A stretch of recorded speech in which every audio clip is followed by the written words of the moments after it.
One of your scaffolding speech assignments for this week is completing the audience analysis worksheet. So basically what this is a tool to help you really know who the audience is that you're going to be presenting to. I really encourage you to use this in all of your classes or anytime you have to do a speech. I know before I go to speak at conferences, I go through this list and it's something that I consider just to make me more prepared on the day. So we'll kind of walk through this together. And as always, if you have any questions, just send me an email and we'll figure it out. So the first thing I want you to think about is the speaking situation.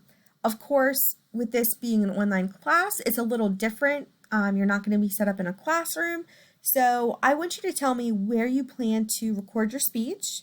Will you have the access to technology? How's the lighting going to be? What's the time of the day? Anything that might impact your presentation.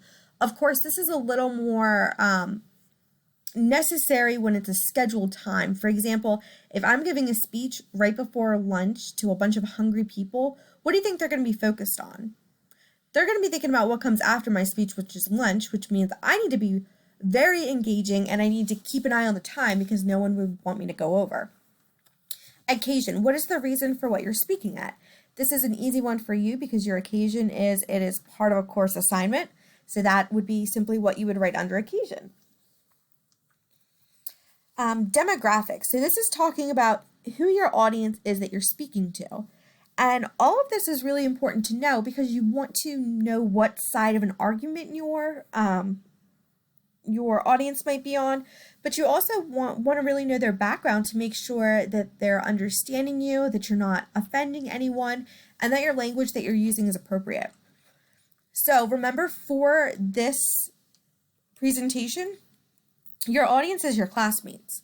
So although you guys haven't met in person, you've got to meet through some discussion boards, so you know a little bit about them, but there are some basics that you can assume about them, and this is going to be making a lot of assumptions.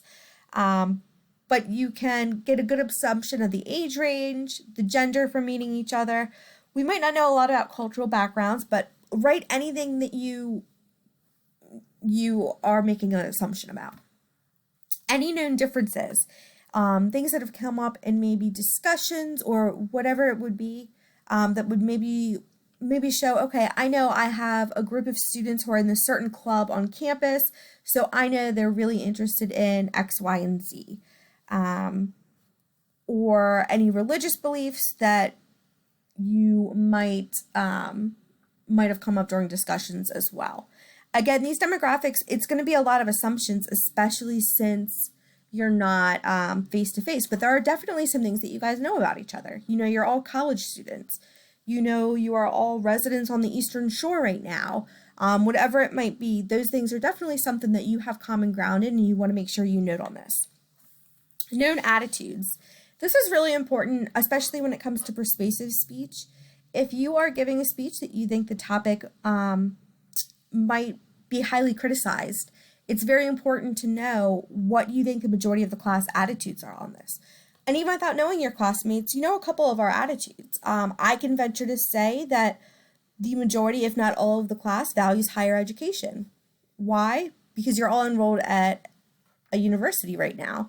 I know that everyone is taking this communication class, so I know that they either want to become a better speaker, they are a business student who is doing this to get in the professional program, or they're taking it as a general education class, but there was a reason they picked this class, so that is something that I know about them, and I can make some assumptions based off of that known fact.